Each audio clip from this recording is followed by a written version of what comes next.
Simon Jordan here, of course, and Don Charles, the trainer of Daniel Dubois, has joined us in the studio this morning as well. Simon was on the show yesterday, revealed on this programme and on Talk Boxing on our YouTube channel yesterday that with less than 90 minutes to go before the first bell sounded, Daniel Dubois had only just arrived at Wembley for his fight with Alexander Usyk. His father and mentor Stan hosted a party at his Essex home on the afternoon of the fight. Daniel did not even know all of the guests well and at one point left for a drive, or asked to leave for a drive. Their departure from the party was supposedly delayed after Stan requested extra people carriers to bring his entourage to Wembley. And when the pair finally arrived, footage surfaced online of Daniel Dubois' entourage being refused entry by security. Upon hearing the news yesterday on Talk Boxing, Joseph Parker called the situation insane, while Lawrence Okolie was also shocked. Don, what's your reaction to those revelations that have come out in the last 24 hours? What did you know about this, and do you think that the build-up led to the way that Daniel performed in the ring? Right, good morning, by the way. Good morning. Let's retract. Let's replace the word party with gathering. It was a gathering. Okay? Okay. Right. The same gathering we used for the prep on fight day for the AJ fight. A lot was made of the ring walk when Daniel walked out in Wembley. 96,000 people. A lot was made of it. Yes, the Joshua fight. Correct, yeah. Yeah. And the energy that it was fired up. It was. That gathering at the home, the same home, was taken to the dressing room.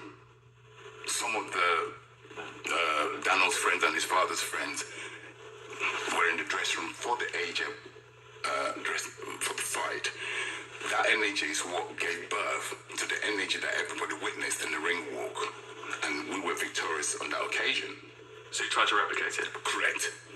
I think you would, put in this emphasis. If it worked for you the first time, it's highly likely you're going to replicate that. That's merely, there might be more people granted for this second gathering. Yeah? Mm-hmm. To get more energy, that would be the only thing. I'm a logical man. The only logical sense that why there was more people is to increase the volume, because it's the big. You're going to the AJ fight was big. This even trumps it. I didn't think that was possible. Yeah. So if you try to understand, that's what I do. Try to understand. It may appear madness to a lot of people, but it's the same method that got us a victory. Stan Dubois, with his extraordinary methods, would try and replicate it. That's my take on it. And that sounds logical.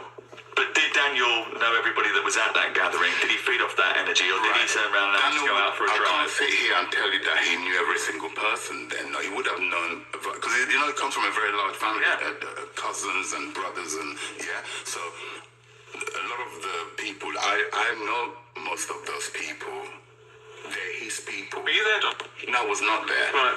Reason being, I spoke with Daniel's father, and it's what I do. It's not that I chose not to go there.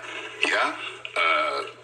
My duty on the training team, our duty is to make sure this is Wembley we're talking about. Mm-hmm. I can't just as a coach. Yeah. We had to go to the dressing room and make sure everything is intact for the fighter to arrive. Yeah. So there's no confusion. So that was my duty. So when he gets to, obviously no one wants to use this as an excuse, because the excellence of Alexander Usyk is the excellence of Alexander Usyk. But the narrative that I was putting forward yesterday, and the understanding that I had, was it was very distracting and disorientating for Daniel, and that he wasn't comfortable in that space, and he's going into Wembley Arena, and his father's bringing an entourage with him, and I'm not criticising Stan here, I'm observing on it. His father's bringing an entourage, and the entourage isn't being let in, and then the entourage is being used as a weapon to say, ultimately, Daniel, come back, because if you don't come back and help us get these entourage in, these guys, you ain't fighting. And when you hear that kind of narrative, and then you look at the other side of the equation, Don, how long before the fight against AJ was he in the stadium? 2 hours before. Right, so slightly different this time round. Yeah, 90 minutes before. Right. Which you can play a full game of football in 90 minutes. I know you can, but when I'm talking to fellow elite performers, whether that's Duke McKenzie, who's a 3-time world champion, as you well know, freeweight world champion. Yeah. You've got got Joseph Parker, former world heavyweight champion of the world. You've got Lawrence Okolie fighting now in the WBC, ranked #1 and a double weight world champion. Both sitting there going, this is not preparation that's conducive with a fighter being entirely comfortable with his surroundings, being focused and zoned in the task that's ahead of him. Any deviation from what fighters have in their preparation, like Anthony Joshua in the first fight against Daniel, not having the preparation that he wanted, and then subsequently finding himself in a difficult situation. Any of these things, any of what I've just said, have any credence with you? Well, most definitely. I mean, look, it's something internally we have to look into internally. Right? I'm not sitting here and trying to justify. I'm just merely trying to put a narrative that the reasoning behind some of the actions that people are now Is it ideal for you as the trainer? I don't want to put you in an invidious position because you've got relationships to maintain, and I don't want you to be in a situation where it compromises you. But from an elite trainer point of view, that's engineered a transformation in this boy. From somebody that was not single-handedly. No, I know, Don, but there's a lot of credit that goes with you. Yeah, and I know that a lot of the challenges that Daniel's had and overcome have been overcome as a result of your tutelage. Is this kind of build-up, this kind of environment, the ideal scenario for you to work in and to produce an elite athlete required to be the best in class? Right. Without sounding arrogant, if it works for me, which it has been working for me, I don't know why other people have problems with it. The only person who I have to speak to, we have a meeting pending, is our promoter, Frank Warren and George Warren, where we need to reassure them that we're seriously on the job. Because they're working hard to present these opportunities.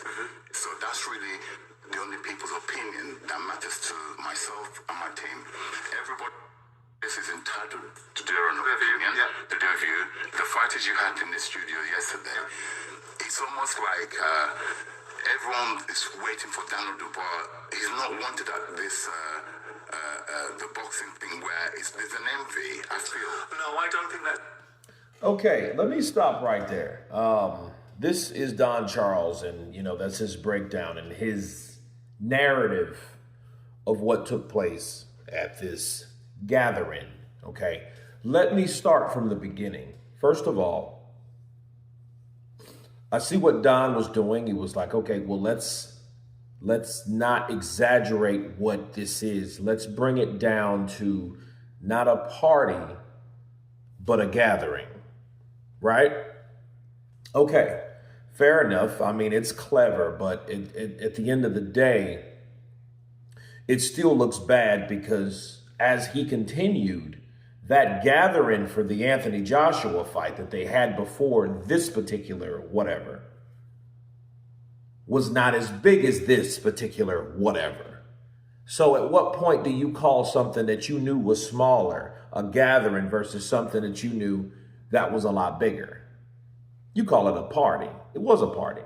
And to keep it a buck, I was just looking at the footage of Danny Dubois being at that particular party, okay, this time.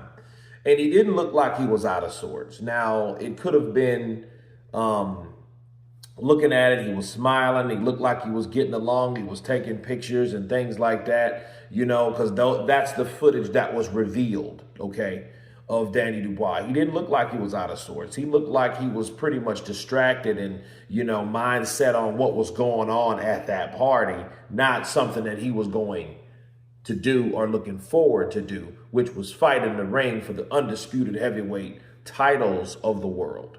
Okay. And the red flag also was you have someone like Don Charles trying to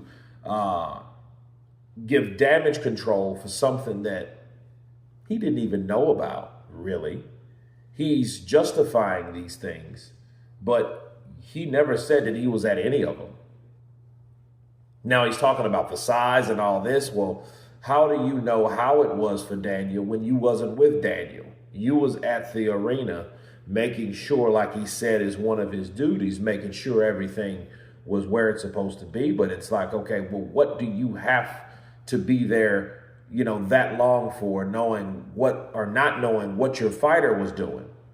To me, it would make more sense to see what my fighter is up to, because there's a big party. And it just shows you the disconnect between himself and Stan Dubois. If anybody should be on Talk Sports explaining the gathering versus this bigger gathering, which, you know, I don't know at what point you call it a party, but, you know, these soirees is Stan Dubois. Stan Dubois is supposed to be there explaining, like, look, this is just a gathering, you know, it worked the first time, and guess what? We tried to duplicate it, so, you know, hopefully it'll work this time. You know, and the problem is about any party, so let's just cut the shit. It's a party. Any problem, and the problem with these is when any party is how big they can get and how fast they can become out of control.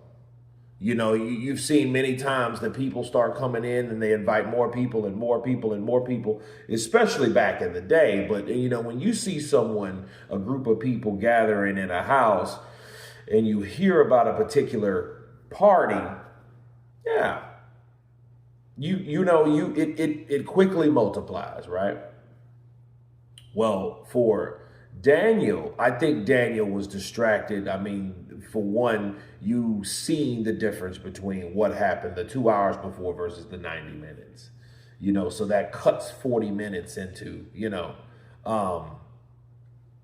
the time that it took for them to prep. You seen how Daniel looked at the Anthony Joshua walk through and walk in and walk out rather, and you seen how confident he was versus this shit. He didn't look as confident. You know what I mean? Like something was bothering him, and I know what they're getting around to. You know, did this party affect Daniel Dubois' performance? And as you heard Don Charles say, yeah, of course it could have. You know, it had an effect on him. So I think people needs to be honestly held accountable and just say what it is without being chicken shit. Because if I'm Don Charles, based on what my man Spencer Farron has predicted, you know, and as I, you know, thought and predicted, that Don Charles might not have a job. And I know it's, you know, it's his due diligence to assure everybody like this wasn't as bad as people think it was. It might have affected Daniel, but I think Don Charles is just trying to keep his job. Honestly, I think he's trying to keep his job. And I take my hat off to him because I think he's doing a pretty good job, because he's like, well, look, we duplicated that. It did good the first time. It's going to do good this time. You know what I mean? And that's that. And I still think it has a lot to do with vested interest of keeping his job and staying on the payroll, you know. But I think at what point do you start questioning your integrity as a trainer versus the paycheck that you receive and what it costs for you to remain getting that paycheck versus your integrity as a trainer? In other words, people, if you're looking at someone that's distracting the overall ability for you to do your job, you need to take a stand and do something, because this big party, you know, didn't help Daniel. And according to this interview, which there's more in that interview, I'll leave the link below. It's on Talk Sports Boxing. You know, he mentioned that, oh, well, I seen him and he looked fine. Well, obviously you wasn't looking at him the way you probably should have, because he didn't look the same way in the AJ walk-in or walk-out versus this particular walk-out with the Usyk fight. You know what I mean? And, you know, and I think it's also one of his duties to really pay attention to his fighter and how his fighter's acting, since he knew all that other stuff that went through. You know what I mean? And all that other stuff that took place. You know, that's why this was different. That's why you should have been looking at Daniel. But then really, you know, I guess to defend Don Charles, what could you get out of Daniel? Daniel ain't talking much. So you have to pay attention to his temperament. Is he looking around? Is he looking down? Does he look frustrated? You know, those things you have to bring into account, you know, but as far as Don Charles, you know, him having the experience like AJ had, where they were late and didn't have the time. Now he knows what it's like. I think it's in its total entirety. 5th round knockout for AJ, 5th round knockout for Danny Dubois. Things didn't go well for AJ, things didn't go well for Dubois. I think now people are now getting that these things can come a factor.